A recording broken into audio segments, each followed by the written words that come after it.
ما هوش عمرو الحقيقي اللي بيروح كلية تجارة واللي يعني هو دلوقتي أصبح عمرو الحقيقي، بأن احنا خرجناه من هذا السجن وطلعناه إلى مكان آخر، وفي نفس الوقت استخدمنا كل عبقريته ووظائفه ومهاراته اللي كان بيستخدمها في 18-19 ساعة في عمل. طب دكتور، الفترة دي أخذت قد إيه؟ هذا التغيير يعني حدث في فترة مدتها قد إيه؟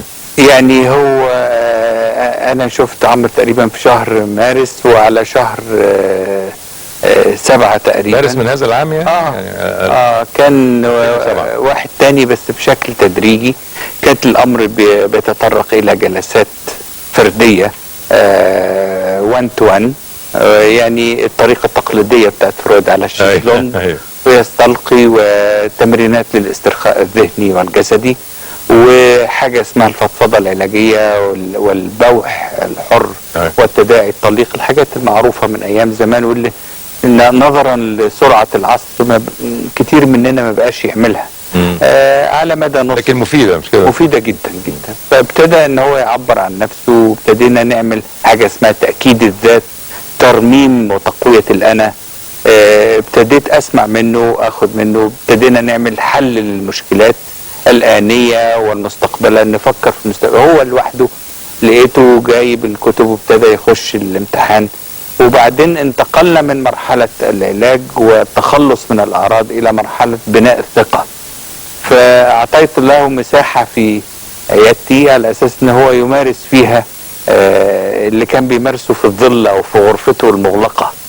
فابتدى يعمل ترتيب لبعض الأشياء في العيادة إلكترونيا، ابتدى ينصحنا، وابتدى أول حاجة عملها أنه حل مشكلة عجز عن حلها البروفيشنالز اللي كانوا بيجوا عشان يحلوا المشكلة. كانت في الوايرلس، في الانترنت اللاسلكي، لان احنا عندنا غرفة المتدربين وغرفة ليا وغرفة للسكرتارية، فكان فيهم 3 كمبيوترات.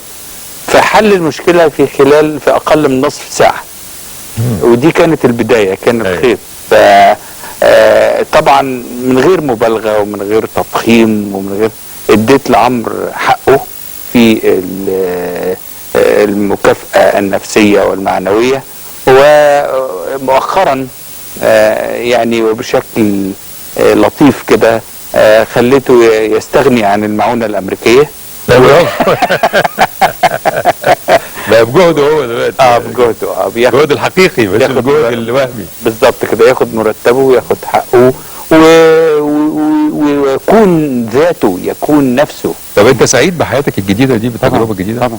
ما بتشتاقش لانك انت تقعد قدام الكمبيوتر؟ اقعد قدام الكمبيوتر عادي اشتغل كل حاجه. بس حددت لنفسك مواعيد يعني قلت هقعد كذا؟ لا زي ما تيجي، بس ليه شغل كتير. تقدر تقوم يعني من قدام؟ لا ما بقتش، تقريبا باجي جنب البرامج بتاعت الشات خالص، او نادرا ممكن عشان اسال على ناس، يمكن عشان العشره، لان هو بيكلم ناس حقيقيين.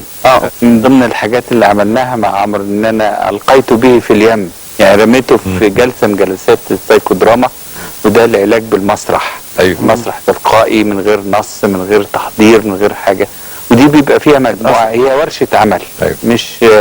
مش الحقيقه علاج لمرض، كلها امبروفايز. فهو كان موجود مع ناس وحضر جلسات كتير، فكون صداقات وكون تفاعلات وشاف حياه ناس، واخذ ادوار ولعب ادوار حقيقيه، مش بقى ورا الشاشه ومش في الشات روم. فادته جدا.